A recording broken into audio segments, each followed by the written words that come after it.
Dear friends, welcome to Inquest. ಈ ತರಗತಿಯಲ್ಲಿ ನಾವು 12ನೇ ಮೇ 2022ರ ಪ್ರಚಲಿತ ಘಟನೆಗಳನ್ನ ಡಿಸ್ಕಸ್ ಮಾಡ್ತಾ ಇದ್ದೀವಿ. ಈ ಎಲ್ಲ ಪ್ರಚಲಿತ ಘಟನೆಗಳನ್ನ ಇಲ್ಲಿ ಕಾಣ್ತಾ ಇರ್ತಕ್ಕಂಥ ಎಲ್ಲ ದಿನಪತ್ರಿಕೆಗಳಿಂದ ಸೋರ್ಸ್ ಮಾಡಿರ್ತೇವೆ. At the end of the presentation we will have given inquest challenge quiz. ಇದರಲ್ಲಿ first 10 students who give the correct answers will be acknowledged in the next presentation. And articles ಮಧ್ಯದಲ್ಲೂ ಕೂಡ ಒಂದು ಪ್ರಶ್ನೆಯನ್ನ ಕೇಳಿರ್ತೀವಿ, ಅದಕ್ಕೂ ಉತ್ತರವನ್ನ ನೀವು ಕಮೆಂಟ್ ಸೆಕ್ಷನ್ ಅಲ್ಲಿ ತಿಳಿಸಬಹುದಾಗಿರುತ್ತೆ. ಈ ಎಲ್ಲಾ ಚಟುವಟಿಕೆಗಳು ನಿಮ್ಮ ಎಲ್ಲ ಸ್ಪರ್ಧಾತ್ಮಕ ಪರೀಕ್ಷೆಗಳಿಗೆ ಉಪಯುಕ್ತವಾಗಿರ್ತವೆ.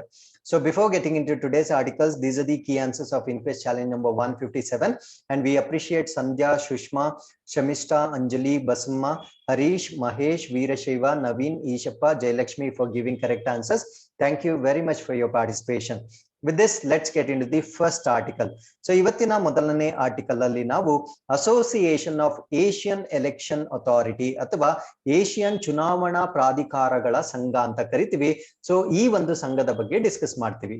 ಸೊ ಫಸ್ಟ್ ಅಂಡ್ ಫಾರ್ಮೋಸ್ಟ್ ಏನಿದು ಅಸೋಸಿಯೇಷನ್ ಅಂತ ನಾವು ಅರ್ಥ ಮಾಡ್ಕೊಳ್ಬೇಕಾಗಿರುತ್ತೆ. ಸೊ ಈ ಒಂದು ಅಸೋಸಿಯೇಷನ್ ಕೆಲವು ಏಷಿಯನ್ ರಾಷ್ಟ್ರಗಳಿಗೆ ಸೇರಿರ್ತಕ್ಕಂಥ ಒಂದು ಒಕ್ಕೂಟವಾಗಿರುತ್ತೆ. ಈ ಒಂದು ಏಷಿಯನ್ ರಾಷ್ಟ್ರಗಳಲ್ಲಿರ್ತಕ್ಕಂಥ ಚುನಾವಣಾ ಆಯೋಗಗಳು, ಫಾರ್ ಎಕ್ಸಾಂಪಲ್ ಭಾರತ ದೇಶದಲ್ಲಿ ಎಲೆಕ್ಷನ್ ಕಮಿಷನ್ ಆಫ್ ಇಂಡಿಯಾ ಹೇಗಿರುತ್ತೋ ಅದೇ ರೀತಿಯಲ್ಲಿ ಎಲ್ಲಾ ರಾಷ್ಟ್ರಗಳಲ್ಲೂ ಚುನಾವಣೆಗಳನ್ನ ನಡೆಸ್ತಕ್ಕಂಥ ಜವಾಬ್ದಾರಿಯನ್ನ ಹೊಂದಿರತಕ್ಕಂಥ ಆಯೋಗಗಳು ಇರುತ್ತವೆ. ಸೊ ಈ ಎಲ್ಲಾ ಆಯೋಗಗಳು ಒಟ್ಟಿಗೆ ಸೇರ್ಕೊಂಡು ಒಂದು ಅಸೋಸಿಯೇಷನ್ ನ ಮಾಡ್ಕೊಂಡಿರ್ತವೆ.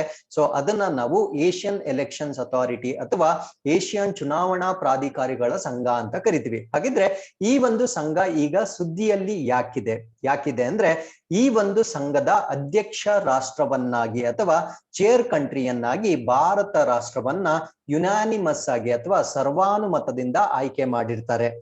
ಯಾವ ಅವಧಿಗೆ ಆಯ್ಕೆ ಮಾಡಿರ್ತಾರೆ ಅಂದ್ರೆ ಫ್ರಮ್ 2022 ಟು 2024. ಸೊ 2022ರಿಂದ 2024ರ ಅವಧಿಗೆ ಭಾರತವನ್ನ ಸದಸ್ಯ ಅಥವಾ ಚೇರ್ ಪರ್ಸನ್ ಆಗಿ, ಚೇರ್ ಕಂಟ್ರಿ ಆಗಿ ಆಯ್ಕೆ ಮಾಡಿರ್ತಾರೆ. ಸೊ ಈ ಒಂದು ನಿರ್ಧಾರವನ್ನ ಎಲ್ಲಿ ತೆಗೆದುಕೊಂಡಿರ್ತಾರೆ ಅಂದ್ರೆ executive board and general assembly ಅಂದ್ರೆ ಒಂದು ಸಭೆ ನಡೆದಿರುತ್ತೆ. ಆ ಸಭೆ ಎಲ್ಲಿ ನಡೆದಿರುತ್ತೆ ಅಂದ್ರೆ ಫಿಲಿಪೈನ್ಸ್ ನ ಮನಿಲಾದಲ್ಲಿ ನಡೆದಿರುತ್ತೆ. ಈ ಒಂದು ಸಭೆಯಲ್ಲಿ ಭಾರತ ರಾಷ್ಟ್ರವನ್ನ ಅಧ್ಯಕ್ಷ ರಾಷ್ಟ್ರವನ್ನಾಗಿ ಆಯ್ಕೆ ಮಾಡಿರ್ತಾರೆ. ಹಾಗಿದ್ರೆ ಇದಕ್ಕಿಂತ ಮುಂಚೆ ಈ ಒಂದು ಅಸೋಸಿಯೇಷನ್ ನ ಅಧ್ಯಕ್ಷ ರಾಷ್ಟ್ರ ಯಾವ್ದಾಗಿತ್ತು ಅಂದ್ರೆ ಮನಿಲಾ ಅಥವಾ ಫಿಲಿಪೈನ್ಸ್ ಇದರ ಅಧ್ಯಕ್ಷ ರಾಷ್ಟ್ರವಾಗಿತ್ತು. ಈ ಒಂದು ಸಂಘ ಅಥವಾ ಅಸೋಸಿಯೇಷನ್ಗೆ ಸಂಬಂಧಪಟ್ಟಂತೆ ಒಂದು ಎಕ್ಸಿಕ್ಯೂಟಿವ್ ಬೋರ್ಡ್ ಅಂತ ಕರಿತೀವಿ ಅಥವಾ ಒಂದು ಕಾರ್ಯಕಾರಿ ಮಂಡಳಿ ಅಂತ ಕರಿತೀವಿ. ಈ ಒಂದು ಕಾರ್ಯಕಾರಿ ಮಂಡಳಿಗೆ ಇವಾಗ ಹೊಸ ರಾಷ್ಟ್ರಗಳು ಸೇರ್ಪಡೆಗೊಂಡಿರುತ್ತವೆ.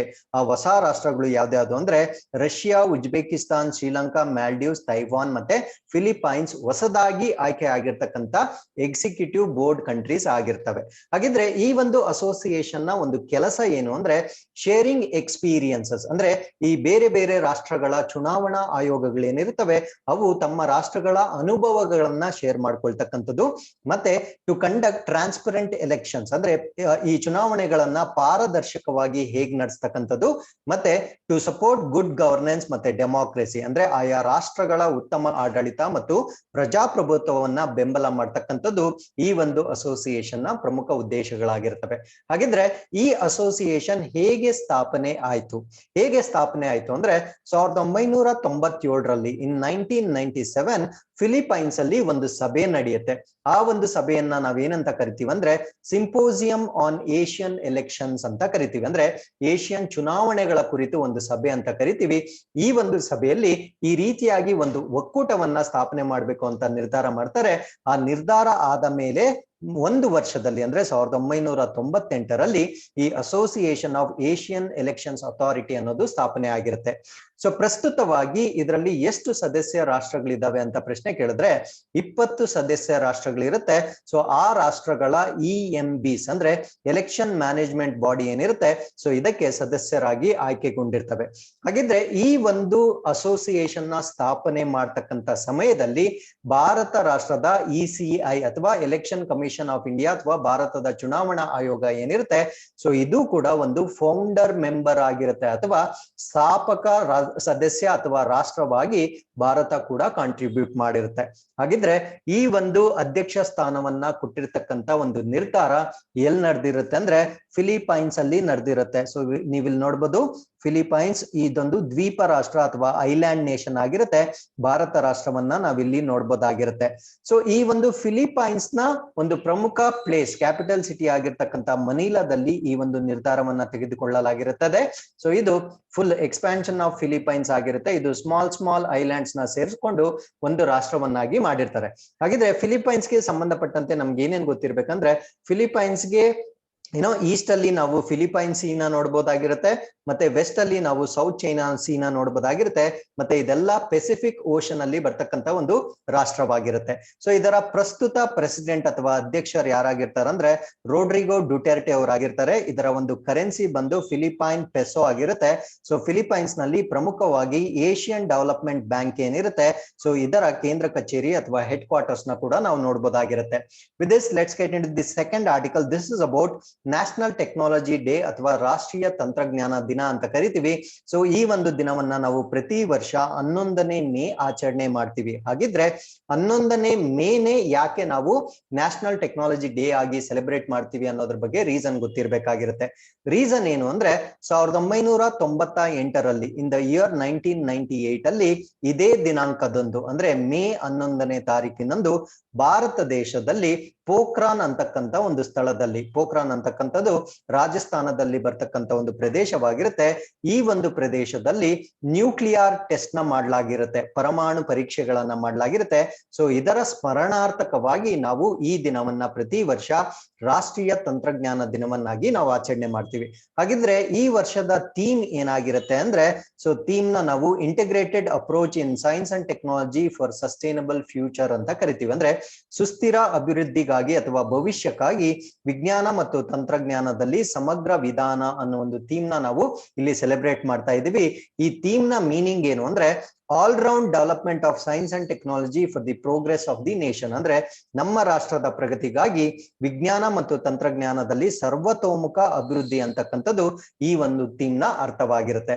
ಹಾಗಿದ್ರೆ ಈ ಒಂದು ಪೋಖ್ರಾನ್ ನಲ್ಲಿ ನಡೆದಿರ್ತಕ್ಕಂಥ ಈ ಪರಮಾಣು ಪರೀಕ್ಷೆ ಏನಿರುತ್ತೆ, ಆ ಪರೀಕ್ಷೆಯನ್ನ ಏನಂತ ಕರೀತಾರೆ ಅಂತ ಪ್ರಶ್ನೆ ಕೇಳಿದ್ರೆ ಇದನ್ನ ನಾವು ಆಪರೇಷನ್ ಶಕ್ತಿ ಅಂತ ಕರಿತೀವಿ. ಸೊ ಇದಾಗಿರ್ತಕ್ಕಂಥದ್ದು 1998ನೇ ಇಸ್ವಿಯಲ್ಲಿ, ಅವಾಗ ವಾಜಪೇಯಿ ಅವರು ಭಾರತ ರಾಷ್ಟ್ರದ ಪ್ರಧಾನಮಂತ್ರಿ ಆಗಿರ್ತಾರೆ. ಸೊ ಈ ಚಿತ್ರದಲ್ಲಿ ನೀವು ಅಬ್ದುಲ್ ಕಲಾಂ ನ ಕೂಡ ನೋಡ್ಬೋದಾಗಿರುತ್ತೆ. ಸೊ ಇವರು ಕೂಡ ಈ ಒಂದು ಪರೀಕ್ಷೆಯಲ್ಲಿ ಪಾಲ್ಗೊಂಡಿರ್ತಕ್ಕಂಥ ಒಬ್ಬ ಪ್ರಮುಖ ವ್ಯಕ್ತಿ ಆಗಿರ್ತಾರೆ. ಹಾಗಿದ್ರೆ ಈ ನಿಟ್ಟಿನಲ್ಲಿ ನಾವು ಇವಾಗ ಆಪರೇಷನ್ ಶಕ್ತಿ ಬಗ್ಗೆ ನಾವು ಕಂಪ್ಲೀಟ್ ಆಗಿ ಡಿಸ್ಕಸ್ ಮಾಡ್ತಾ ಬರೋಣ. ಸೊ ಆಪರೇಷನ್ ಶಕ್ತಿಯನ್ನ ಪ್ರಸ್ತುತವಾಗಿ ನಾವೇನಂತ ಕರಿತೀವಿ ಅಂದ್ರೆ ಪೋಖ್ರಾನ್ 2 ಅಂತ ಕರಿತೀವಿ. ಸೊ ಈ ಪೋಖ್ರಾನ್ 2 ಅಂದ್ರೂ ಒಂದೇ, ಆಪರೇಷನ್ ಶಕ್ತಿ ಅಂದ್ರೂ ಒಂದೇ, ಕನ್ಫ್ಯೂಸ್ ಆಗ್ಬಾರ್ದು. ಈ ಪೋಖ್ರಾನ್ 2 ಅಲ್ಲಿ ಏನ್ ಮಾಡ್ತಾರಂದ್ರೆ 5 ನ್ಯೂಕ್ಲಿಯರ್ ಬಾಂಬ್ ಟೆಸ್ಟ್ ಎಕ್ಸ್ಪ್ಲೋಷನ್ಸ್ ಮಾಡ್ತಾರೆ. ಅಂದ್ರೆ 5 ಪರಮಾಣು ಬಾಂಬ್ ಪ್ರಯೋಗ ಸ್ಫೋಟಕಗಳನ್ನ ಇಲ್ಲಿ ನಿರ್ವಹಿಸ್ತಾರೆ. ಎಲ್ಲಿ ಮಾಡ್ತಾರಂದ್ರೆ Indian army's Pokhran test range ಇನ್ ಮೇ 1998. ಅಂದ್ರೆ ಭಾರತೀಯ ಸೇನೆಯ ಪೋಖ್ರಾನ್ ಪ್ರಯೋಗ ಶ್ರೇಣಿ, ಸೊ ರಾಜಸ್ಥಾನದಲ್ಲಿ ಬರ್ತಕ್ಕಂಥ ಈ ಒಂದು ಪ್ರದೇಶದಲ್ಲಿ ಮಾಡ್ತಕ್ಕಂಥ ಒಂದು ಪರೀಕ್ಷೆ ಏನಿರುತ್ತೆ, ಆ ಪರೀಕ್ಷೆಯ ನೆನಪಿನಾರ್ಥಕವಾಗಿ ನಾವು ಈ ದಿನವನ್ನ ಆಚರಣೆ ಮಾಡ್ತೀವಿ. ಸೊ ಈ ಒಂದು ಪರೀಕ್ಷೆ, ಈ ಪೋಖ್ರಾನ್ 2 ನಡೆಯೋದಕ್ಕಿಂತ ಮುಂಚೆ ಇನ್ನೂ ಒಂದು ಪ್ರಯೋಗ ನಡೆದಿತ್ತು. ಆ ಪ್ರಯೋಗಕ್ಕೆ ನಾವು ಸ್ಮೈಲಿಂಗ್ ಬುದ್ಧ ಅಂತ ಕರಿತೀವಿ. ಸೊ ಅದನ್ನ ನಾವು ಪೋಖ್ರಾನ್ 1 ಅಂತ ಕೂಡ ಕರಿತೀವಿ. ಇದು 1974 1974 ಅಲ್ಲಿ ನಡೆದಿರುತ್ತೆ. ಬಟ್ ಈ ನ್ಯಾಷನಲ್ ಟೆಕ್ನಾಲಜಿ ಡೇ ಅಂತಕ್ಕಂಥದ್ದು ಪೋಖ್ರಾನ್ 1ಗೆ ಸಂಬಂಧಪಟ್ಟಿರೋದಿಲ್ಲ, ಜ್ಞಾಪಕ ಇಟ್ಕೊಳ್ಳಿ. ಇದು ಪೋಖ್ರಾನ್ 2 1998 ಅಲ್ಲಿ ನಡೆದಿರ್ತಕ್ಕಂಥ ಪೋಖ್ರಾನ್ 2ಗೆ ಸಂಬಂಧಪಟ್ಟಿರ್ತಕ್ಕಂಥ ಒಂದು ದಿನವಾಗಿರುತ್ತೆ. ಸೊ ಈ ಪೋಖ್ರಾನ್ ಪ್ರಯೋಗಗಳನ್ನ ಏನ್ ಮಾಡಿರ್ತಾರೆ, ಅದರ ಪ್ರಮುಖ ಉದ್ದೇಶ ಏನು ಅಂದ್ರೆ the main objective of giving India the capacity to build fission and thermonuclear weapons. ಅಂದ್ರೆ ಭಾರತ ದೇಶದಲ್ಲಿ ಈ ವಿದಳನ ಮತ್ತು ಥರ್ಮೋನ್ಯೂಕ್ಲಿಯರ್ ಶಸ್ತ್ರಾಸ್ತ್ರಗಳನ್ನ ನಿರ್ಮಿಸುವ ಸಾಮರ್ಥ್ಯವನ್ನು ಭಾರತಕ್ಕೆ ನೀಡುವ ಮುಖ್ಯ ಉದ್ದೇಶ ಈ ಪೋಖ್ರಾನ್ ನಲ್ಲಿ ನಡೆದಿರ್ತಕ್ಕಂಥ ಪ್ರಯೋಗಗಳಾಗಿರುತ್ತೆ. So as I told you before, ಈ ಪೋಖ್ರಾನ್ 2 ಅಲ್ಲಿ 5 ಒಂದು ಡೆಟೋನೇಷನ್ಸ್ ಅಥವಾ ಸ್ಫೋಟಕ ಪರೀಕ್ಷೆಗಳನ್ನ ನಡೆಸಲಾಗುತ್ತೆ. So first of which was fusion. So ಇದರಲ್ಲಿ ಮೊದಲ ಸ್ಫೋಟಕ ಏನ್ ಮಾಡ್ತಾರೆ, ಅದು ಯಾವ ತತ್ವದ ಆಧಾರದ ಮೇಲೆ ಇರುತ್ತೆ, ಅಂದ್ರೆ ಸಮ್ಮಿಲನ ಅಥವಾ ಫ್ಯೂಷನ್ ಆಧಾರದ ಮೇಲೆ ಇರುತ್ತೆ. Remaining 4 var fusion bombs. So ಉಳಿದ 4 ಬಾಂಬ್ಗಳು ವಿದಳನ ತತ್ವದ ಆಧಾರದ ಮೇಲೆ ಪ್ರಯೋಗಗಳನ್ನ ಮಾಡಲಾಗಿರುತ್ತೆ ಅಥವಾ ಅವುಗಳನ್ನ ರಚನೆ ಮಾಡಲಾಗಿರುತ್ತೆ. ಸೊ ಈ ಒಂದು ಪರೀಕ್ಷೆಯನ್ನ ಇನಿಶಿಯೇಟ್ ಮಾಡಿದ್ ಯಾವಾಗ ಅಂದ್ರೆ 11th May 1998. ಸೊ ಪ್ರಾರಂಭ ಮಾಡಿದ್ದು 11ನೇ ಮೇ 1998ರಲ್ಲಿ ಮಾಡಲಾಗಿರುತ್ತೆ. ಸೊ ಅದಕ್ಕೆ ಒಂದು ಕೋಡ್ ನೇಮ್ ಇಟ್ಕೊಂಡಿರ್ತಾರೆ, ಅದನ್ನ ನಾವು ಆಪರೇಷನ್ ಶಕ್ತಿ ಅಂತ ಕರಿತೀವಿ. ಸೊ ಈ ಒಂದು ಪರೀಕ್ಷೆಗಳು ಯಶಸ್ವಿಯಾಗಿ ನಡೆದ ನಂತರ ವಾಜಪೇಯಿ ಅವರು ಒಂದು ಪತ್ರಿಕಾಗೋಷ್ಠಿಯನ್ನ ನಡೆಸಿ ಸೊ ಅವ್ರು ಏನ್ ಅನೌನ್ಸ್ ಮಾಡ್ತಾರೆ ಅಂದ್ರೆ, India as a full fledged nuclear state, ಭಾರತವನ್ನ ಒಂದು ಪೂರ್ಣ ಪ್ರಮಾಣದ ಪರಮಾಣು ರಾಷ್ಟ್ರ ಆಗಿದೆ ಅಂತ ಈ ಪತ್ರಿಕಾಗೋಷ್ಠಿಯಲ್ಲಿ ಅಟಲ್ ಬಿಹಾರಿ ವಾಜಪೇಯಿ ಅವರು ಅನೌನ್ಸ್ ಮಾಡ್ತಾರೆ. ಸೊ ಈ ಒಂದು ಅನೌನ್ಸ್ಮೆಂಟ್ ಆದ ನಂತರ ಬೇರೆ ಬೇರೆ ರಾಷ್ಟ್ರಗಳು ನಮ್ಮ ಮೇಲೆ ಸ್ಯಾಂಕ್ಷನ್ಸ್ ಅಥವಾ ನಿರ್ಬಂಧಗಳನ್ನ ಹೇರ್ತವೆ. ಅದರಲ್ಲಿ ಪ್ರಮುಖ ರಾಷ್ಟ್ರಗಳು ಯಾವ್ದಾವ್ದು ಅಂದ್ರೆ ಜಪಾನ್ ಮತ್ತೆ ಯುನೈಟೆಡ್ ಸ್ಟೇಟ್ಸ್ ಭಾರತ ರಾಷ್ಟ್ರದ ಮೇಲೆ ಕೆಲವೊಂದು ನಿಬಂಧನೆಗಳನ್ನ ಹೇರ್ತವೆ.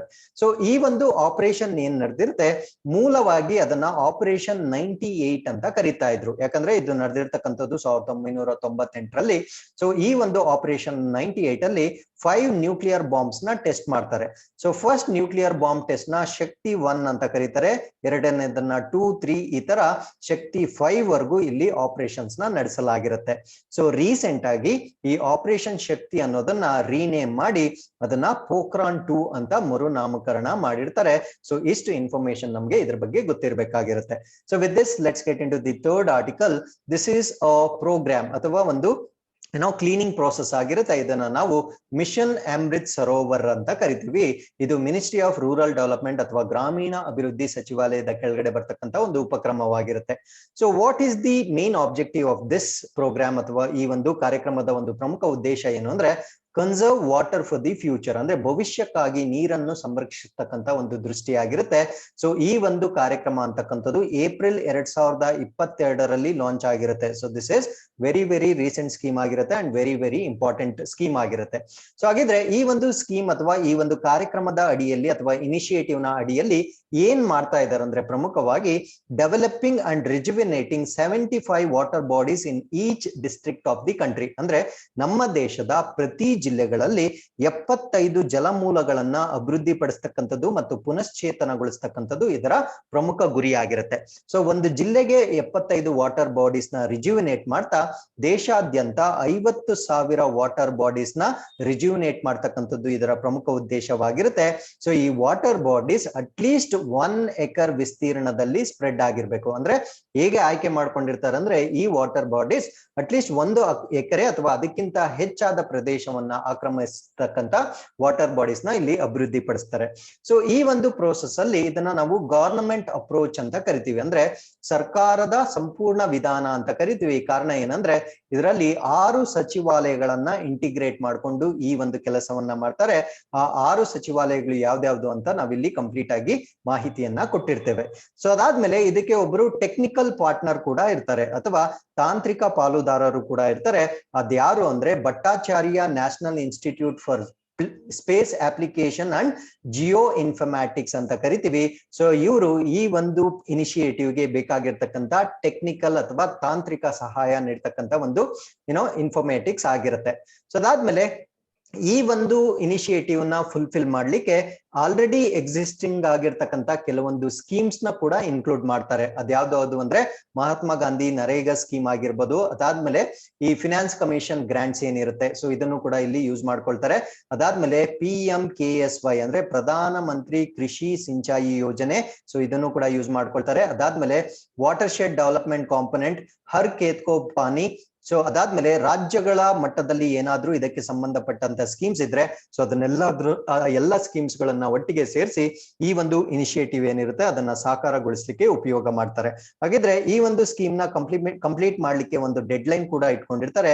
ಆ ಡೆಡ್ ಲೈನ್ ಯಾವುದು ಅಂದ್ರೆ ನೆಕ್ಸ್ಟ್ ಇಂಡಿಪೆಂಡೆನ್ಸ್ ಡೇ ಅಥವಾ 15th August 2023. ಸೊ 15ನೇ ಆಗಸ್ಟ್ 2023 ಒಳಗೆ ಸೊ ಇದನ್ನ ಕಂಪ್ಲೀಟ್ ಮಾಡ್ಬೇಕಾಗಿರುತ್ತೆ.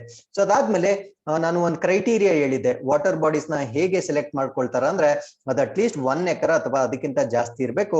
ಅದ್ರ ಜೊತೆ ಇನ್ನೊಂದು ಕ್ರೈಟೀರಿಯನ್ ಕೂಡ ಇರುತ್ತೆ. ಸೊ ಅದರ ವಾಟರ್ ಹೋಲ್ಡಿಂಗ್ ಕೆಪಾಸಿಟಿ ಬಂದು 10,000 ಕ್ಯೂಬಿಕ್ ಮೀಟರ್ಸ್ ಆಗಿದ್ರೆ ಸೊ ಈ ಒಂದು ಯೋಜನೆ ಅಡಿಯಲ್ಲಿ ಆಯ್ಕೆ ಮಾಡ್ಕೊಳ್ತಾರೆ. ಹಾಗಿದ್ರೆ ಇವತ್ತಿನ ಪ್ರಶ್ನೆ ಏನು ಅಂದ್ರೆ, ರೈಟ್ ಅಬೌಟ್ ಪ್ರಧಾನ ಮಂತ್ರಿ ಕೃಷಿ ಸಿಂಚಾಯಿ ಯೋಜನೆ. ಸೊ ಈ ಒಂದು ಪ್ರಧಾನ ಮಂತ್ರಿಗಳ ಕೃಷಿ ಸಿಂಚಾಯಿ ಯೋಜನೆ ಬಗ್ಗೆ ಮೇನ್ ಡೀಟೇಲ್ಸ್ ಏನಿರುತ್ತೆ, ಅದು ಯಾವಾಗ ಲಾಂಚ್ ಆಯ್ತು, ಇದರ ಆಬ್ಜೆಕ್ಟಿವ್ಸ್ ಏನು, ಇದನ್ನ ನೀವು ಕಮೆಂಟ್ ಸೆಕ್ಷನ್ ಅಲ್ಲಿ ನಮಗೆ ತಿಳಿಸಬಹುದಾಗಿರುತ್ತೆ. With this, let's get into the fourth article. This is about Rishikesh Music Festival 2022. ಇದು ಮಿನಿಸ್ಟ್ರಿ ಆಫ್ ಕಲ್ಚರ್ ಅಥವಾ ಸಂಸ್ಕೃತಿ ಸಚಿವಾಲಯದ ಕೆಳಗಡೆ ಬರ್ತಕ್ಕಂತ ಒಂದು ಉತ್ಸವವಾಗಿರುತ್ತೆ. ಇದೆಲ್ಲ ನಡೆಯುತ್ತೆ ಅಂದ್ರೆ ಹೆಸರಲ್ಲೇ ಇದೆ, ರಿಷಿಕೇಶ್ ನಲ್ಲಿ ನಡೀತಕ್ಕಂತ ಒಂದು ಮ್ಯೂಸಿಕಲ್ ಫೆಸ್ಟಿವಲ್ ಆಗಿರುತ್ತೆ. ಹಾಗಿದ್ರೆ ಇದು ಎಷ್ಟನೇ ಆವೃತ್ತಿಯ ಮ್ಯೂಸಿಕಲ್ ಫೆಸ್ಟಿವಲ್ ಅಂದ್ರೆ ಸೆಕೆಂಡ್ ಎಡಿಷನ್ ಅಥವಾ 2ನೇ ಆವೃತ್ತಿಯ ಫೆಸ್ಟಿವಲ್ ಆಗಿರುತ್ತೆ. ಇದನ್ನ 14 ಮತ್ತು 15 ಮೇ 2022 2 ಡೇಸ್ ಅಲ್ಲಿ ಕಂಡಕ್ಟ್ ಮಾಡ್ತಕ್ಕಂತ ಒಂದು ಋಷಿಕೇಶ ಸಂಗೀತೋತ್ಸವ 2022 ಆಗಿರುತ್ತೆ.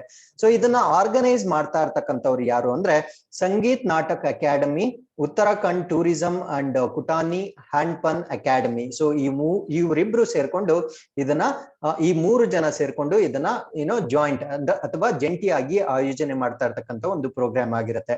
ಸೊ ಈ ಒಂದು ರಿಷಿಕೇಶ್ ಅನ್ನೋದು ಉತ್ತರಾಖಂಡ್ ಅಲ್ಲಿ ಬರ್ತಕ್ಕಂಥ ಒಂದು ಪ್ರದೇಶವಾಗಿರುತ್ತೆ. ಸೊ ಅಲ್ಲಿ ಈ ಒಂದು ಸಂಗೀತ ಉತ್ಸವವನ್ನ ಮಾಡ್ತಾ ಇದ್ದಾರೆ.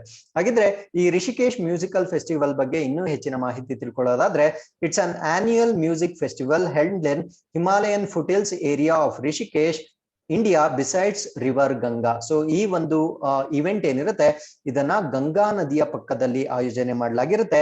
ಎಲ್ಲಿ ಅಂದ್ರೆ ರಿಷಿಕೇಶದ ಹಿಮಾಲಯದ ತಪ್ಪಲಿನಲ್ಲಿ ನಡೀತಕ್ಕಂತ ಒಂದು ವಾರ್ಷಿಕ ಸಂಗೀತದ ಉತ್ಸವವಾಗಿರುತ್ತೆ. ಅಂದ್ರೆ ಪ್ರತಿ ವರ್ಷ ಇದನ್ನು ಮಾಡ್ತಾರೆ. ಪ್ರಸ್ತುತವಾಗಿ ಇದು 2ನೇ ವರ್ಷ ಆಗಿರುತ್ತೆ. ಸೊ ಇದರಿಂದ ಏನಾಗುತ್ತೆ ಅಂದ್ರೆ ಇದರಲ್ಲಿ ಯಾರ್ಯಾರು ಇನ್ವೈಟ್ ಮಾಡಲಾಗುತ್ತೆ ಅಂದ್ರೆ ಎಮರ್ಜಿಂಗ್ ಸಬ್ ಕಾಂಟಿನೆಂಟಲ್ ಮತ್ತೆ ಗ್ಲೋಬಲ್ ಆರ್ಟಿಸ್ಟ್, ಅಂದ್ರೆ ಉದಯೋನ್ಮುಖ, ಉಪಖಂಡ ಮತ್ತು ಜಾಗತಿಕವಾಗಿ ಎಲ್ಲ ಕಲಾವಿದರನ್ನ ಇಲ್ಲಿಗೆ ಈ ಸಂಗೀತೋತ್ಸವಕ್ಕೆ ಇನ್ವೈಟ್ ಮಾಡಲಾಗುತ್ತೆ. ಹಾಗಿದ್ರೆ ಈ ಒಂದು ಮ್ಯೂಸಿಕಲ್ ಫೆಸ್ಟಿವಲ್ ನ ಪ್ರಮುಖ ಗುರಿ ಅಥವಾ ಏಮ್ ಏನು ಅಂದ್ರೆ promotion of Rishikesh as a global centre for music learning and music production. So ಈ ಒಂದು ರಿಷಿಕೇಶವನ್ನ ಸಂಗೀತ ಕಲಿಕೆ ಮತ್ತು ಸಂಗೀತ ಉತ್ಪಾದನೆಯ ಜಾಗತಿಕ ಕೇಂದ್ರವಾಗಿ ಪ್ರಚಾರ ಮಾಡ್ತಕ್ಕಂಥದ್ದು. Promotion of musical tourism in Rishikesh. So ಈ ಒಂದು ರಿಷಿಕೇಶ್ ನಲ್ಲಿ ಸಂಗೀತ ಪ್ರವಾಸೋದ್ಯಮವನ್ನ ಉತ್ತೇಜನ ಮಾಡ್ತಕ್ಕಂಥದ್ದು. ಮತ್ತೆ ಇಂಟ್ಯಾಂಜಿಬಲ್ ಕಲ್ಚರಲ್ ಹೆರಿಟೇಜ್ ಅಂತ ನಾವು ಏನ್ ಕರಿತೀವಿ ಅಂದ್ರೆ ಅಮೂರ್ತ ಸಾಂಸ್ಕೃತಿಕ ಪರಂಪರೆಯನ್ನ ಪ್ರದರ್ಶಿಸ್ತಕ್ಕಂಥದ್ದು. ಇದನ್ನ ನಾವು ಇಂಟ್ಯಾಂಜಿಬಲ್ ಅಂತ ಕರಿತೀವಿ. So music is intangible. Intangible ಅಂದ್ರೆ ಅದಕ್ಕೊಂದು ಫಿಸಿಕಲ್ ಸ್ಟ್ರಕ್ಚರ್ ಇರೋದಿಲ್ಲ, ಅದನ್ನ ಕೇಳಿ ನಾವು ಆಲಿಸಬಹುದಾಗಿರುತ್ತೆ. ಸೊ ಅದಕ್ಕೆ ಇದನ್ನ ನಾವು ಇಂಟ್ಯಾಂಜಿಬಲ್ ಕಲ್ಚರ್ ಅಂತ ಕರಿತೀವಿ. ಸೊ ಇದನ್ನ ಪ್ರಮೋಟ್ ಮಾಡ್ತಕ್ಕಂಥದ್ದು ಇದರ ಪ್ರಮುಖ ಉದ್ದೇಶವಾಗಿರುತ್ತೆ. ಹಾಗಿದ್ರೆ ಈ ಒಂದು ಇವೆಂಟ್ ನಡೀತಾ ಇರ್ತಕ್ಕಂಥದ್ದು ಉತ್ತರಾಖಂಡದ ರಿಷಿಕೇಶ್ ನಲ್ಲಿ ಈ ಇವೆಂಟ್ ನಡೆಯುತ್ತೆ. ಸೊ ರಿಷಿಕೇಶ್ ನ ನಾವು ಸ್ವಲ್ಪ ಎಕ್ಸ್ಪ್ಯಾಂಡ್ ಮಾಡಿದ್ರೆ ನಾವಿಲ್ಲಿ ನೋಡ್ಬೋದು ಗಂಗಾ ರಿವರ್ ಫ್ಲೋ ಆಗುತ್ತೆ. ಈ ಗಂಗಾ ನದಿಯ ಪಕ್ಕದಲ್ಲಿ ಮಾಡ್ತಕ್ಕಂಥ ಒಂದು ಇವೆಂಟ್ ಆಗಿರುತ್ತೆ. ಸೊ ಈ ಒಂದು ಇವೆಂಟ್ ಪ್ರತಿ ವರ್ಷ ನಡೀತಕ್ಕಂಥ ಒಂದು ಸಂಗೀತ ಉತ್ಸವವಾಗಿರುತ್ತೆ. ಸೊ ಇಷ್ಟು ಮಾಹಿತಿ ನಿಮ್ಗೆ ಗೊತ್ತಿರಬೇಕಾಗಿರುತ್ತೆ. ಮತ್ತೆ ರಿಷಿಕೇಶ್ ನಲ್ಲಿ ಇನ್ನೊಂದು ಚಂದ್ರಭಾಗಾ ರಿವರ್ ಇರುತ್ತೆ. ಇದು ಕೂಡ ಗಂಗಾ ನದಿಯ ಟ್ರಿಬ್ಯೂಟರಿ ಅಥವಾ ಉಪನದಿ ಆಗಿರುತ್ತೆ. ಸೊ ಇಷ್ಟು ಮಾಹಿತಿಯನ್ನ ನಾವು ತಿಳ್ಕೊಳ್ಬೇಕು. ಸೊ ಇಲ್ಲಿಗೆ ಇವತ್ತಿನ ಎಲ್ಲ ಪ್ರಚಲಿತ ಘಟನೆಗಳು ಕಂಪ್ಲೀಟ್ ಆಗಿರುತ್ತೆ. With this we have come to Inquest challenge number 158.